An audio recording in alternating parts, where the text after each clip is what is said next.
Halo teman-teman, assalamualaikum warahmatullahi wabarakatuh. Abel Ardana Simanung Khalid di sini dengan NIM 0525894343.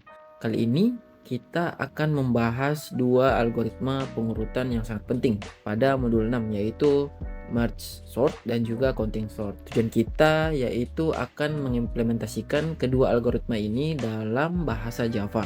Kemudian kita akan memodifikasi logikanya untuk mengurutkannya dari terbesar ke terkecil. Lalu kita akan menganalisa kinerjanya, kelebihan, kekurangan dari setiap algoritmanya. Baik teman-teman, kita akan mulai ke algoritma yang pertama, yaitu menggunakan merge sort. Pertama-tama kita lihat dulu kodenya ya.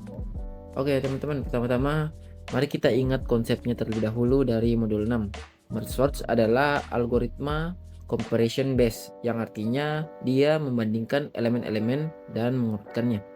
Algoritma ini menggunakan strategi divide and conquer, di mana prosesnya seperti yang dijelaskan pada gambar 6.1 pada modul ya teman-teman. Di mana divide adalah memecahkan rangkaian data menjadi dua bagian, kemudian ada conquer mengurutkan masing-masing bagian tersebut. Jadi data 3 pertama itu diurutkan, 3 keduanya diurutkan kembali, lalu ada combine, hasil pengurutannya itu digabungkan kembali menjadi satu data yang utuh. Sekarang mari kita lihat implementasi dari kodenya. Di sini teman-teman bisa lihat merge source descending Java. Saya mengambil kodenya itu dari modul karena modul sudah memberikan terkecil ke terbesar. Kita sisa memodifikasi sedikit dari programnya ya. Sini bisa teman-teman lihat programnya akan masuk ke public static void main. Ini adalah gerbang utamanya. Saya memberikan 8 ya, 8 item tidak urut pada arraynya. Saya akan melakukan print out lalu mengurutkan arraynya dan melakukan print out lagi. Jadi ini adalah sebelum, kemudian ini adalah sesudah ya teman-teman. Nah, di dalam print array ini cuma fungsi utilitas ya untuk mencetak. Jadi kita ambil dulu berapa panjang dari arraynya, kita lakukan perulangan untuk melakukan print ke konsol ya teman-teman. Lalu di sini kita melakukan sorting ya teman-teman. Di sini parameter pertamanya adalah array yang kita telah buat ini, yang tidak urut. Kemudian parameter keduanya adalah left-nya ya. Left-nya itu adalah 0. Kemudian parameter keduanya panjang dari arraynya dikurang 1. Baik, kita pergi ke fungsinya teman-teman. Nah, di sini fungsi sortnya. Jadi logikanya, jika ini ya teman-teman, jika parameter kedua lebih kecil ya, jika parameter yang kiri lebih kecil daripada yang kanan, maka kita akan menemukan titik tengahnya. Seperti itu. Kita akan masuk di sini dan mencari titik tengahnya. Jadi misalnya di sini inputannya 1, sini misalnya 8 ya, atau 7, ditambahkan baru dibagi 2. Ini mencari minnya ya, nilai tengahnya. Lalu kita akan melakukan sorting di sini. Sebentar kita lihat untuk merge-nya ya. Di sini adalah recursive function. Jadi fungsi ini akan memanggil dirinya sendiri ya. Dia akan memasukkan kembali array. Kemudian di sini untuk bagian kirinya dan nilai tengahnya. Seperti itu teman-teman. Lalu disorting lagi arraynya. Kemudian nilai tengahnya ditambah 1 untuk next-nya ya, untuk bagian sisi kanannya. Kemudian nilai paling kanannya. Berarti di sini adalah 7 ya. Setelah itu, setelah kita lakukan sort pada arraynya, arraynya akan dikeluarkan dan kemudian digabung. Jadi fungsi merge ini untuk menggabungkan dua yang telah dipisah tadi ya teman-teman. Nah, ini arraynya, array awalnya, ini yang bagian kiri, kemudian yang tengahnya, kemudian bagian kanan. Untuk fungsi merge-nya, di sini kita tentukan ya bagian satunya, kemudian bagian duanya. Jadi dipisah ya, kayak tadi dipisah, left right-nya seperti itu. Kemudian kita lakukan perulangan. Semua itemnya masuk ke kiri jika lebih kecil, dan semua itemnya masuk ke kanan jika lebih besar. Nah, ini indeks untuk perulangannya ya. Nah, untuk yang di modul itu teman-teman, dia itu lebih kecil ya, seperti ini. Lebih kecil sama dengan. Nah, untuk itu adalah ascending ke descending. Sedangkan di tugas ini adalah descending ke ascending. Berarti dibalik aja teman-teman ya. Seperti ini. Kita sudah modifikasi. Kita lakukan perlangan ya, pakai while. Jadi ketika kondisi ini terpenuhi, maka kita akan membandingkannya dan memindahkan arraynya seperti itu. Kita lakukan lagi untuk elemen yang kiri, lakukan lagi untuk elemen yang kanan.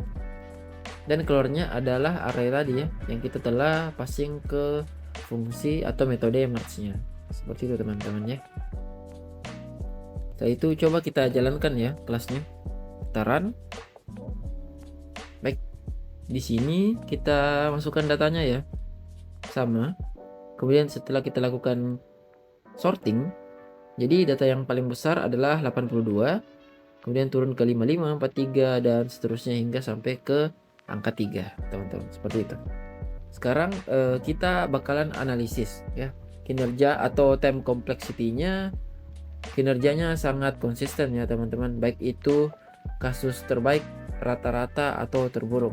Kompleksitasnya, waktunya selalu O, big O notation-nya O, N log N, seperti itu teman-teman. Ini jauh lebih cepat daripada big O notation O N pangkat 2 ya untuk jumlah data yang besar.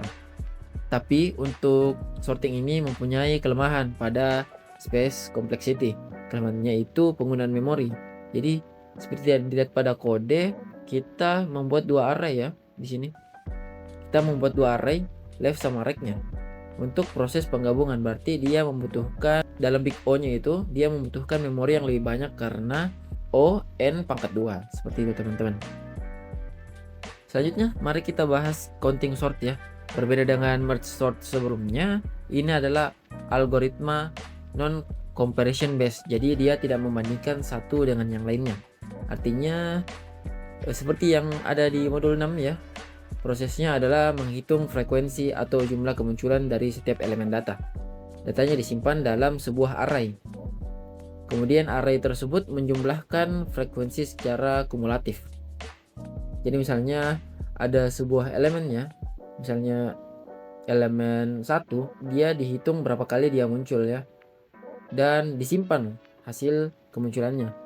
Lalu menempatkan elemen tersebut atau misalnya hasilnya berdasarkan posisi yang ada di arraynya. Mari kita lihat ya implementasinya. Di sini tugasnya, contohnya itu ada pada modul 6 praktikum 2 menggunakan tipe data char.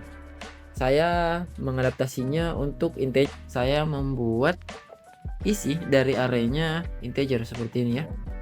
Kita bisa lihat, saya selalu print out dulu, sama seperti sebelumnya. Ini adalah fungsi utilitas saja untuk print out ke konsol, lalu membuat objek, dan yang dipassing hanya satu ya, arraynya saja, jadi tidak ada perbandingan left dan right-nya. Seperti itu. Lalu print out hasil dari datanya. Mari kita lihat untuk counting sort-nya.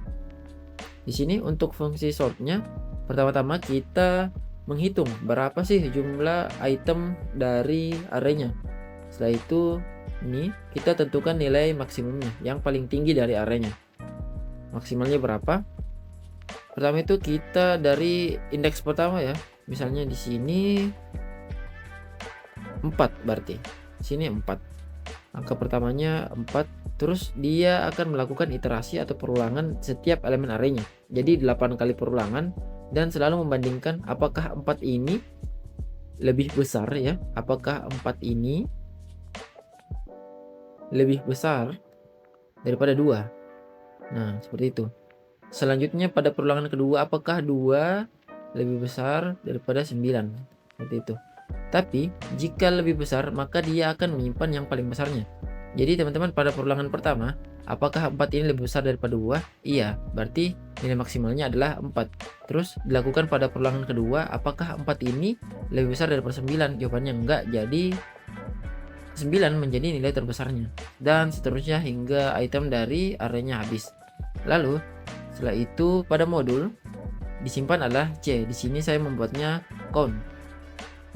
Jadi saya membuat integer baru dari max tadi ya, yang paling tingginya. Dan dalam kasus sekarang yang paling tingginya adalah 9 ya teman-teman. Jadi 9 plus 1. Nah setelah itu ini diinisiasi lagi dari 0 sampai maksimalnya, berarti 10. Kita akan hitung frekuensinya setiap angkanya. Jadi di plus ya, misalnya 9 plus plus kayak gitu. Kita membuat variabel untuk simpan outputnya dan output indeksnya. Setelah itu kita akan melakukan iterasi dari besar ke kecil.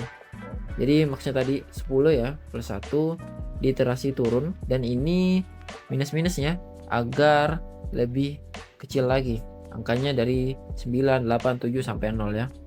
Terus dalamnya kita melakukan perulangan lagi. Jika indeks sekarang, hitungan sekarang itu lebih besar daripada 0. Seperti itu. Kita akan memasukkan angkanya, terus menambahkan output indeksnya, dan mengurangi dari count yang dipilih oleh indeksnya. Setelah itu kita salin dan memasukkannya ke dalam array. Array yang baru sudah dikeluarkan dan siap untuk dicetak di konsol. Baik, mari kita coba untuk jalankan kelas ini ya.